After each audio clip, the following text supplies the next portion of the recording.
Everyone. तो आज का जो हमारा लेक्चर है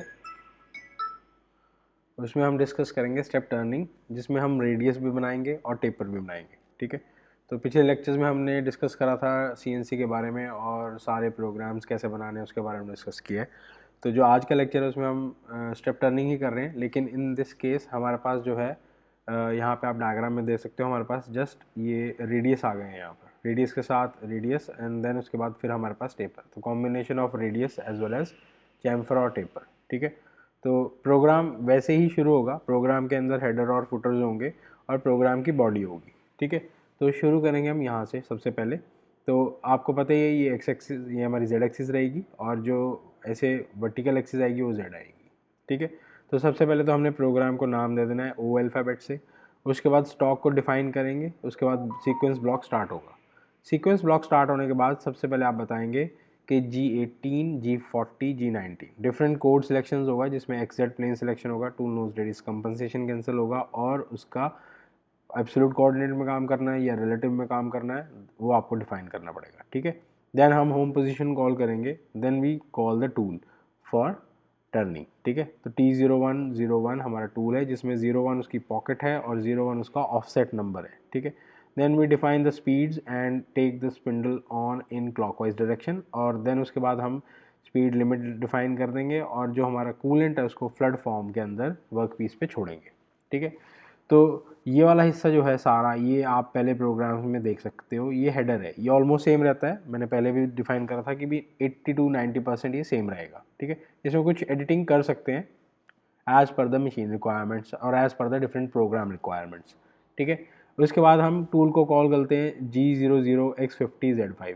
अभी हमें पता है कि टूल का जो डायमीटर है, आपका जो जॉब का डाया है वो 48 है। तो टूल को जब मैं होम पोजीशन कॉल करूँगा तो इस 48 से थोड़ा सा दूर रखूँगा। तो टूल को मैंने कॉल किया है X50Z5, यानी वर्क पीस से थोड़ा सा दूर रखा है टूल को, ताकि जब ये रैपिड में टूल होम पोजीशन से जॉब के पास आ रहा है तो थोड़ी दूर आके रुके, एकदम से नहीं रोकना टूल को जॉब के पास। अदरवाइज़ क्या हो सकता है, टूल टकरा सकता है जॉब के साथ, इंडेंटेशंस आ सकती हैं टूल के ऊपर, टूल बिट ख़राब हो सकती है, आपका जॉब ख़राब हो सकता है, इवन के एक्सीडेंट भी हो सकता है। ठीक है, तो for safety purpose avoid such mistakes, आप टूल को थोड़ा सा दूर रखेंगे जब रैपिड पोजीशन से, रैपिड पे आप लेके आ रहे हो होम पोजीशन से टूल को जॉब के पास। ठीक है, देन उसके बाद G01, अब लीनियर इंटरपोलेशन शुरू हो गया है, Z1.0 F.25। ठीक है, लीनियर इंटरपोलेशन अब शुरू करेंगे जब टूल आपका जॉब के पास नज़दीक आ जाता है, तो आप उसके बाद धीरे धीरे चलते हैं। ठीक है, स्लो एंड स्टेडी। तो हमको क्या करना है, अब टूल को थोड़ा सा और पास लेके आना है। तो मैं 1 मिलीमीटर दूर हूँ अब टूल से। ठीक है, जॉब से मेरा जो टूल है वो 1 मिलीमीटर दूर है। ठीक है, देन उसके बाद हम यहाँ पे रफिंग का साइकिल लगाएंगे G71, जिसमें आपका रफिंग स्टॉक रिमूवल होगा सारा। ठीक है, और उसके बाद हमने डेप्थ ऑफ कट दे दी है 1 in X direction, Z direction में कोई डेप्थ ऑफ कट नहीं है तो it should be 0। Then retraction value है 1.0। उसके बाद हम फिर से G71, P10, Q20 ये सीक्वेंस ब्लॉक है हमारा। यहाँ पे हमने कुछ लाइंस छोड़ी हैं जिसमें हमारा प्रोग्राम बॉडी आएगा। हमने फिनिशिंग कट का वैल्यू दिया है 0.5 in X and finishing cut value 0.5 in Z direction. ठीक है, इसको यू और डब्ल्यू से डिफाइन कर रहे हैं और फीड हमारी 0.25 है। ठीक है, अब हम शुरू करते हैं जो हमने P10 और Q20 के अंदर लाइंस छोड़ी हैं। ठीक है, प्रोग्राम लिखने के लिए, उसके लिए हम क्या शुरू करेंगे, हमें सबसे पहले देखना है कि कौन सा डाया तैयार करना है। सबसे मिनिमम यहाँ पे है 20।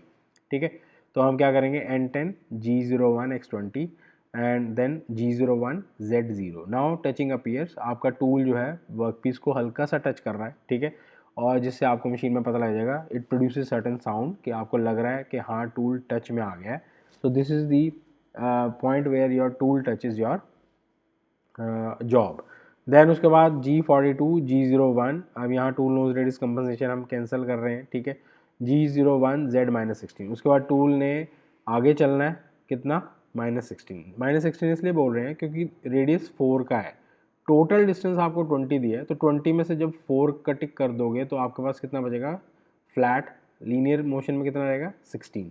अब ये लाइन जो है लेफ़्ट साइड में चल रहा है, तो हमारा जो इस लाइन से जितना भी डिस्टेंसेस लेफ़्ट में होगा वो सब नेगेटिव होगा। ठीक है, क्योंकि हमारा पीस जो है लेफ़्ट साइड में लगा हुआ है। तो अब ये 16 पता लग गया कैसे आया, क्योंकि टोटल डिस्टेंस इस एज से आर्क तक 20 था, आर्क हमारी रेडियस जो है 4 की है, ठीक है। तो हमने उसको उतना डिस्टेंस माइनस कर दिया इसमें से, 20 माइनस 4 16 होता है, तो हम सिर्फ 16 चलेंगे, ठीक है। z की वैल्यू -16, जो सीधा चलना है बिल्कुल स्ट्रेट, ठीक है। उसके बाद आप देख रहे हैं कि आर्क जो है हमारी रेडियस 4 का है, और आर्क को अगर मैं लेफ्ट साइड से राइट से लेफ्ट चल रहा हूँ और ये ऐसे रोटेट करता हूँ, तो इसकी रोटेशन जो है वो क्लॉकवाइज है, ठीक है। जैसे घड़ी की सुई जो चल रही है वो क्लॉकवाइज चल रही है, ठीक है। तो ऐसे ही क्लॉकवाइज चल रही है। तो क्लॉकवाइज के लिए हमारे पास जो सर्कुलर इंटरपोलेशन में कोड होता है वो होता है G02, जो मैंने यहाँ लिखा है G02, ठीक है। और G02 कोड लगाने के बाद मेरे को कितना डायमीटर तैयार करना है, 20 से 30 तैयार करना है। तो मैं G02 x की वैल्यू इस पॉइंट तक आना है, x की वैल्यू यहाँ पर है 30.0, ठीक है। x हो जाएगा 30.0 और z हो जाएगा -20.0, ठीक है। क्योंकि अब मेरे को एग्जैक्ट पूरा वैल्यू r टच करना है उसके साथ, तो उतना ही लिखना है, z -20.0। और आपको रेडियस भी डिफाइन करना पड़ेगा r4। अगर आप रेडियस डिफाइन नहीं करोगे तो सिस्टम को नहीं पता लगेगा या मशीन को पता नहीं लगेगा कि आपको सीधा चलना है या कर्व चलना है। अगर आप r नहीं डिफाइन करोगे तो वो यहाँ टेपर काट देगी, चैम्फर काट देगी चार mm का, ठीक है। तो उसको अवॉइड करने के लिए आप यहाँ पे r ज़रूर लगाओ, r यहाँ पर रेडियस है, ठीक है। जबकि G71 में r की वैल्यू क्या है, r बेसिकली यहाँ रिट्रैक्शन वैल्यू है, ठीक है। पीछे हटता है टूल थोड़ा सा, बट इस केस में जब आप G02 लगा रहे हो, इससे पता लग जाएगा कि ये क्लॉकवाइज रोटेशन है, ठीक है। x30 आपको रेडी करना है, -20 आपको पीछे चलना है, और r की वैल्यू आपके पास 4। तो आप यहाँ से कटिंग शुरू करके यहाँ तक आ जाओगे, ठीक है। अब इस पॉइंट से फिर से मेरे को स्ट्रेट चलना है, कितना, x की वैल्यू आ जाएगी -30, तो G01 z -30, z आएगा, x नहीं आएगा, z, क्योंकि मैं इधर को चल रहा हूँ, ठीक है। स्ट्रेट चलना है, z की वैल्यू आ जाएगी -30। देन उसके बाद फिर से मैं आगे बढ़ा तो मेरे पास फिर से कर्व आ गई। कर्व की डायरेक्शन आप फिर से देख रहे हैं, राइट टू लेफ्ट चल रहे हैं, तो हम ऐसे घुमा के देखेंगे इसको। तो अब ये जो डायरेक्शन है ये एंटी क्लॉकवाइज है या काउंटर क्लॉकवाइज है, घड़ी की उल्टी दिशा है। तो हम क्या करेंगे, यहाँ पे इसके लिए कोड होता है G03, तो मैंने यहाँ पे लगाया G03। x की वैल्यू कितनी हो जाएगी यहाँ पर x की वैल्यू r की वैल्यू है यहाँ पर भी 4, ठीक है। ये भी सेम रेडियस है, ये 2 इसलिए लिखा है ताकि आपको पता लगे 2 जगह रेडियस है और दोनों की वैल्यू 4 है, ठीक है। अगर यहाँ 3 होता तो 3 जगह रेडियस होती और तीनों की वैल्यू r4 होनी थी। तो यहाँ पर आपके पास देखो, यहाँ पर ये एंटी क्लॉकवाइज है, इसलिए मैंने G03 लगाया, ठीक है। यहाँ तक आपके पास 30 था। अब रेडियस में क्या होता है कि रेडियस सेम रहती है, चाहे वर्टिकल लो चाहे हॉरिजॉन्टल लो, ठीक है। तो अगर 30 में 4 ऊपर और नीचे ऐड कर दूंगा तो टोटल डिस्टेंस यहाँ तक पहुँचने का 38 हो जाएगा। वैसे मार्क भी कर रखा है, अगर नहीं दिया तो you can calculate like this, ठीक है। रेडियस में डिस्टेंसेस सेम होते हैं, चाहे आप हॉरिजॉन्टल लें चाहे वर्टिकल। तो आप यहाँ तक तो -45 दिखा रहे हो, ठीक है, यहाँ तक -45। उसके बाद जैसे ही आगे बढ़ोगे तो 4 रेडियस ऐड हो जाएगा उसमें, तो ये -40, ये 38 हो जाएगा, और यहाँ तक ये डिस्टेंस 30 है, नॉट 45, ये 30 है, ठीक है। ये लिखा हुआ है 30 में 4 ऐड कर दोगे -34। देखो मैंने ये लिखा है, x की वैल्यू 38 हो जाएगी, z की वैल्यू -34 हो जाएगा, और r की वैल्यू 4.0, ठीक है। अभी ये आर्क जो है, कटिंग जो है वो एंटी क्लॉकवाइज डायरेक्शन में हो रही है, ठीक है। ऊपर वाले में G02 में it should be clockwise as define in the object, ठीक है। ये ड्राइंग जैसा होगा आपको वैसा ही रोटेशन लेना है, ये नहीं कि हर बार आपको 02 पहले लेना और 03। आप पहले रोटेशन देखो कहाँ है, उसके हिसाब से कोड लगा दो, ठीक है। देन उसके बाद मेरे को फिर से सीधा चलना है, इस पॉइंट से यहाँ तक चलना है, तो ये G01 में चलेगा, ठीक है। x की वैल्यू यहाँ तक हो जाएगी -45, तो मैंने यहाँ लिख दी x, नहीं z की वैल्यू, हाँ z की वैल्यू हो जाएगी -45। तो यहाँ तक मेरे को z चलना है -45। उसके बाद मेरे पास फिर से चैम्फर या टेपर आ गए, तो चैम्फर की वैल्यू है 5, और चैम्फर कितने पे कटा हुआ है, 45। तो जब भी आपका चैम्फर या टेपर 45 डिग्री पे होगा, ठीक है, तो उसकी जो वर्टिकल लाइन या हॉरिजॉन्टल लाइन होगी वो हमेशा सेम डिस्टेंस की होगी जो आपको दिखाई है यहाँ पे 5 मिलीमीटर है।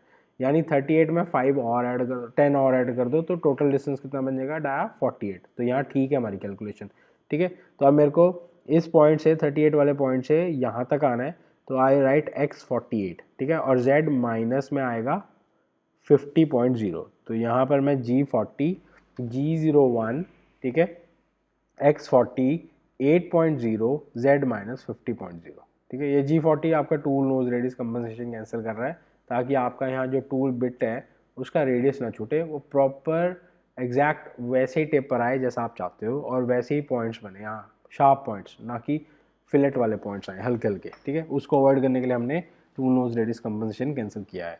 इसके ऊपर हम अलग से एक वीडियो बनाएंगे टूल नोज रेडियस का प्रॉपर, ठीक है। फिलहाल अभी आप इसको ऐसे लगा सकते हो, अगर नहीं लगाना तो आप इसको अवॉइड भी कर सकते हो, G42 और 40 को यहाँ से हटा सकते हो, कोई दिक्कत नहीं है, ठीक है।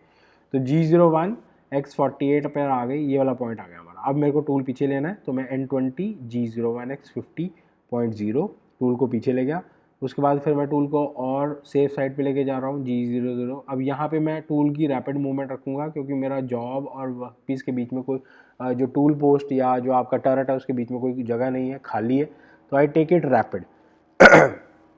तो यहाँ पे G00 X60 Z5 M05 M9, ठीक है। M05 मीन्स आपका स्पिंडल स्टॉप हो जाएगा और जो कूलेंट है वो भी आपका फ्लो बंद कर देगा। फिर से हम होम पोजीशन पे जाएंगे, ऑप्शनल स्टॉप देंगे, सीक्वेंस ब्लॉक सेकंड स्टार्ट करेंगे, फिर होम पोजीशन कॉल होगा, उसके बाद फिर से नया टूल कॉल होगा, ठीक है। आप फिनिशिंग सेम टूल से भी कर सकते हो, और अगर आप फिनिशिंग टूल लगाना चाहते हो तो अलग से बिट लगाकर फिनिशिंग टूल भी लगा सकते हैं, ठीक है।